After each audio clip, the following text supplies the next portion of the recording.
Hello मेरे प्यारे बच्चों, कैसे हो आप सब। आई होप कि आप बिल्कुल अच्छे होंगे। तो चलिए आज हम लोग स्टार्ट करते हैं इलेक्ट्रिसिटी चैप्टर पार्ट 4। ओके, तो आज का जो हमारा चैप्टर स्टार्ट होने जा रहा है वो एक बहुत ही इंटरेस्टिंग क्वेश्चन के साथ स्टार्ट हो रहा है कि क्या आपको पता है कि इलेक्ट्रिसिटी में कौन सा ऐसा लॉ है जो ग्रेविटेशन लॉ के इक्विवेलेंट होता है। जी हाँ, वही वाला लॉ जो ग्रेविटेशन लॉ जो आपने क्लास 9th में पढ़ा था। क्लास 9th में आपने क्या पढ़ा था? F is equal to G m1 m2 and it is divided by r square. ठीक है, कुछ इसी तरह का लॉ आपने पढ़ा था। तो क्या आपको पता है कि इलेक्ट्रिसिटी में भी एक ऐसा ही लॉ प्रेजेंट है और उस लॉ को हम लोग क्या कहते हैं? तो चलिए आगे जानते हैं। उस लॉ को हम लोग कहते हैं कूलम्स लॉ। जी हाँ, कूलम्स लॉ जो होता है वो इलेक्ट्रिसिटी का ग्रेविटेशनल लॉ ही कहलाता है। ऐसा क्यों होता है? क्योंकि ये इसका कुछ तरह से एक तरह से समझ लीजिए दोनों भाई भाई ही हैं, है ना। ऐसा क्यों हो रहा है? देखिए, पहले ग्रेविटेशनल लॉ को एक बार रिवाइज करते हैं जो आपने 9th में ऑलरेडी पढ़ रखा है। इसमें क्या होता है कि यहाँ पे आपके पास क्या है, दो मासेस हैं। एक मास आपका क्या है, m1 है, दूसरा मास क्या है, m2 है। और दोनों के सेंटर्स के बीच का डिस्टेंस कितना होता है वो आपने ले लिया स्मॉल r।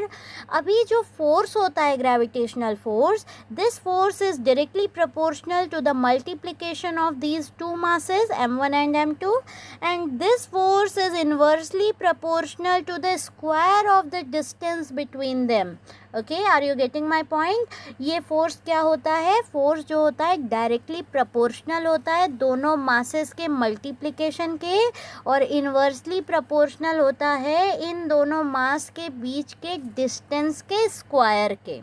ठीक है, अब जब हम इन दोनों को कंबाइंड करते हैं तो हमें क्या मिलता है? F is proportional to m1 m2 upon r square. फिर आगे भी करते हैं। तो चलिए अब इसी के रिस्पेक्ट में हम लोग इधर आकर के कूलम्स लॉ को भी जान लेते हैं थोड़ा सा।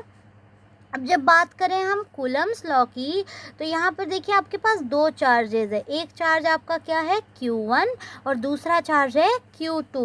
तो यही एक बेस यहाँ पे एक डिफरेंस आपको दिख गया ना कि ग्रेविटेशनल लॉ में क्या होता है, दो मास होते हैं। एक मास होता है m1 और दूसरा मास होता है m2।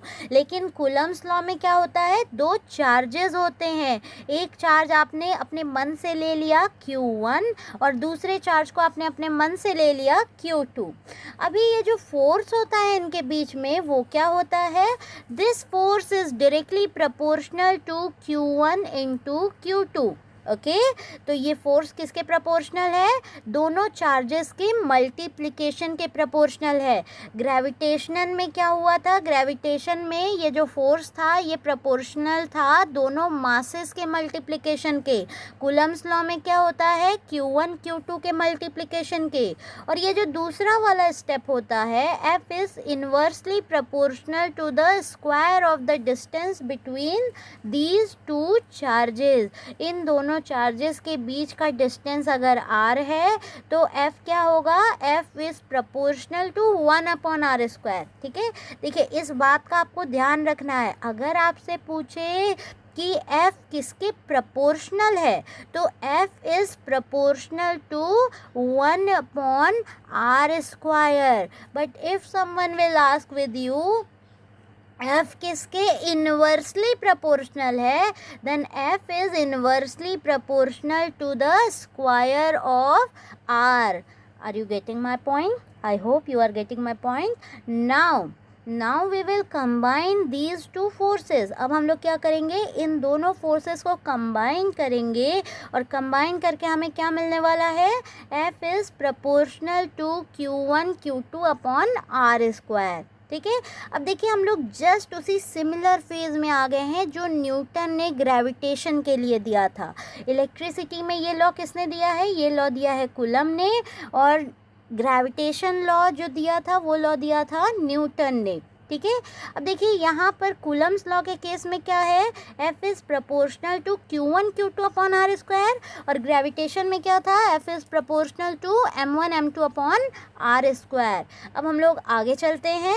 अभी देखिए यहाँ पे क्या होता है कि जब भी हम किसी प्रोपोर्शनल के साइन को रिमूव करते हैं, ये प्रोपोर्शनल का साइन है, प्रोपोर्शनल के साइन को जब हम रिमूव करेंगे तो हम क्या लगाते हैं, इक्वल लगाते हैं, और इक्वल के साथ साथ कोई एक कांस्टेंट यूज़ करते हैं। ठीक है, अब वो कांस्टेंट कुछ भी हो सकता है। यहाँ पर देखिए ग्रेविटेशन, ये वाला पार्ट किसके लिए है, ये वाला पार्ट है आपका ग्रेविटेशनल के लॉ के लिए, और ये वाला जो पार्ट है ये कूलम्स लॉ के लिए है। अभी देखिए क्या होता है कि यहाँ पर हमने कूलम्स लॉ वाले साइड में जब हमने प्रोपोर्शनल को रिमूव किया तो हमने क्या लगाया, इक्वल, और इक्वल के साथ हमने एक कांस्टेंट लिया स्मॉल के। इस साइड पे हम क्या ले रहे हैं, प्रोपोर्शनल को रिमूव किया हमने, इक्वल यूज़ किया, और इक्वल के साथ साथ एक कांस्टेंट लिया कैपिटल जी। इस साइड में कैपिटल जी क्या है, कांस्टेंट है न्यूटन्स लॉ में, और कूलम्स लॉ में ये के क्या है, ये भी कांस्टेंट है। अब भाई कांस्टेंट है तो इसकी क्या होगी, अपनी खुद की कोई एक वैल्यू होगी। तो यहाँ देखिए g की जो वैल्यू थी, आपने ऑलरेडी क्लास 9 में पढ़ रखा है, what is the value of g, g is equal to 6.67 into 10 to the power -11 and its unit is newton metre square per kg square. You can see ये सारे यूनिट्स किस में है, SI यूनिट में है, तो ये वाली जो g की वैल्यू है ये भी किस में है, SI यूनिट में है। अभी जो CGS यूनिट में g की वैल्यू होती है वो होती है 6.67 into 10 to the power -8, and what is the unit of force in CGS, it is dyne, and what is the unit of length in CGS, it is centimeter, what is the unit of mass in CGS, it is gram.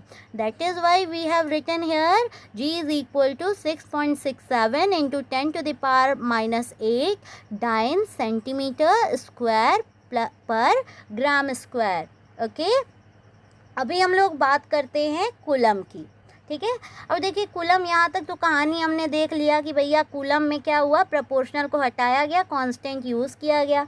अब ये constant के constant है, इसकी एक value भी है। इसकी value क्या है, 9 into 10 to the power 9 newton metre square per coulomb square. देखिए यहाँ पे भी बिल्कुल वैसी ही सेम यूनिट है, बस जहाँ पर ये केजी स्क्वायर है ना, कूलम में वो क्या हो जाएगा, कूलम स्क्वायर हो जाएगा।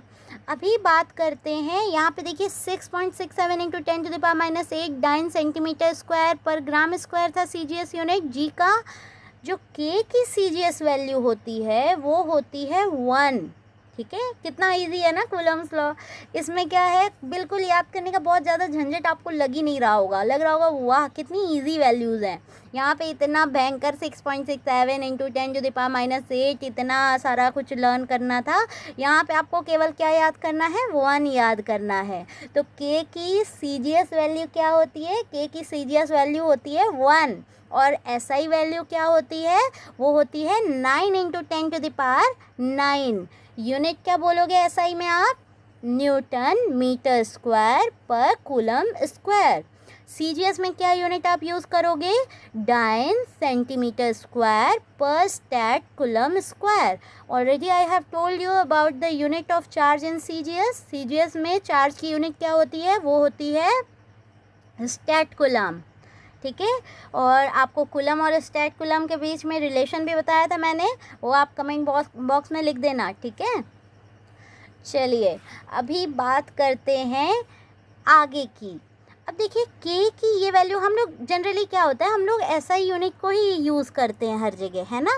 अब SI यूनिट की जो के में वैल्यू है, के की जो वैल्यू है SI में, वो क्या है, 9 into 10 to the power 9 newton metre square per coulomb square. अब भाई ये वैल्यू ढूंढी जाने लगी कि ऐसे कौन से कांस्टेंट्स हैं जिनको कि सॉल्व करके हमें सेम यही वैल्यू मिल सकती है। तो वो ढूंढा गया कि भाई 9 इंटू 10⁹ एक और क्वांटिटी को सॉल्व करने पे हमें मिल सकता है, और वो क्वांटिटी है 1/4 पाई एप्सिलॉन नॉट। ये जो ई जैसा टर्म लिखा हुआ है ना, ये ई नहीं है, ये क्या है, एप्सिलॉन। इसको एप्सिलॉन 0 भी कहते हैं या फिर एप्सिलॉन नॉट भी बोल सकते हो आप, ठीक है।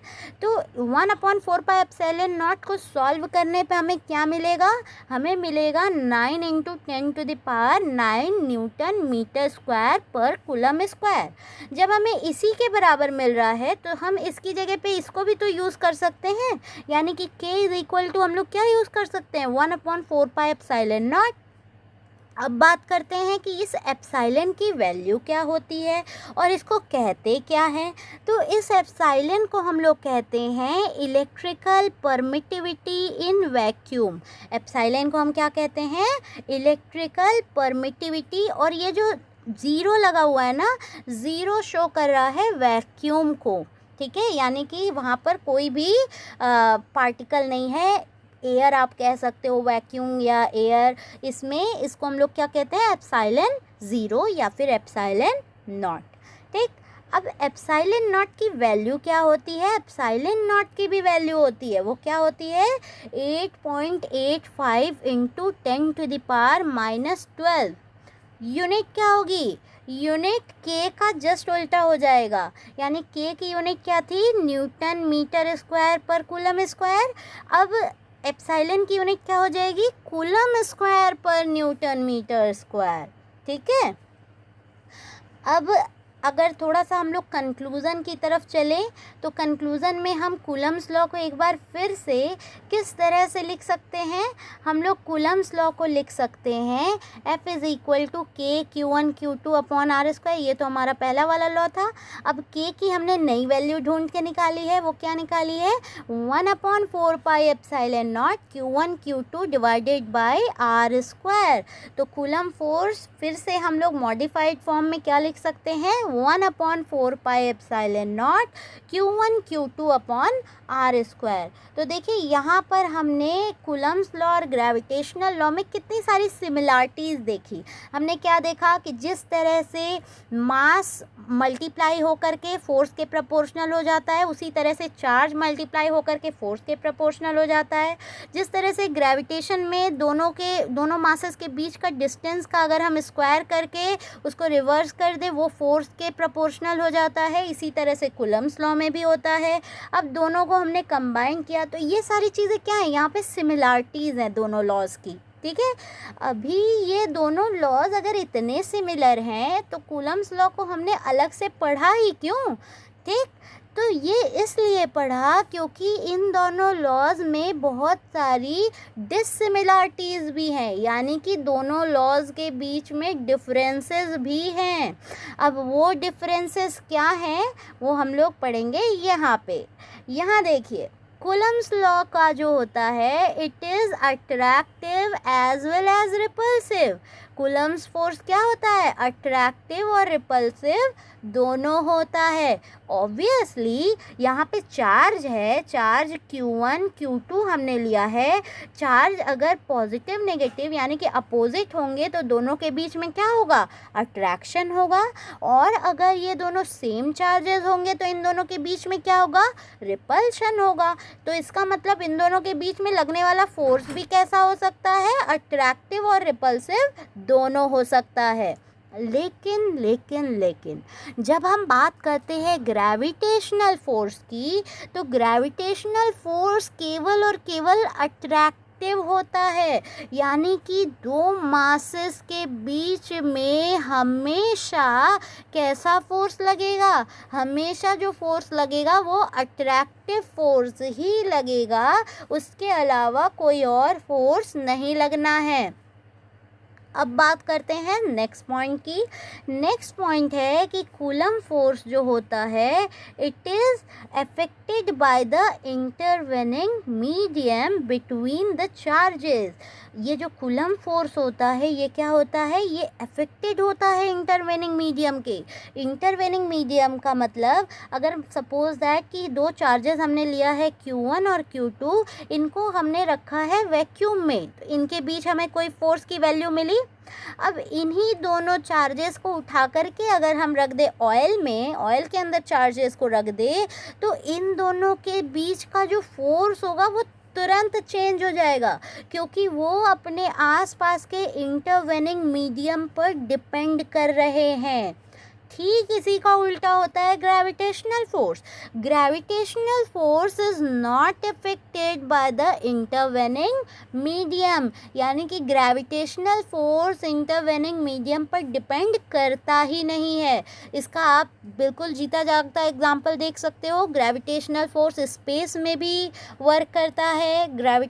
स्पेस में वर्क नहीं करता तो हमारे सन, मून और अर्थ, इन सब के बीच में अट्रैक्शन का एक जो घेरा बना हुआ है ये होता ही नहीं। ठीक है, तो ग्रेविटेशनल फोर्स जो होता है वो इंटरवेनिंग मीडियम पर डिपेंड नहीं करता है, और कूलम फोर्स इंटरवेनिंग मीडियम पर डिपेंड करता है। कूलम फोर्स अट्रैक्टिव और रिपल्सिव दोनों होता है, ग्रेविटेशनल फोर्स केवल अट्रैक्टिव होता है। ओके, सो आई होप कि आपको आज का वीडियो बिल्कुल अच्छे से समझ में आया होगा, और अगर आपको वीडियो समझ में आ रहे हैं तो आप कमेंट में ज़रूर बताइएगा। Okay, thank you.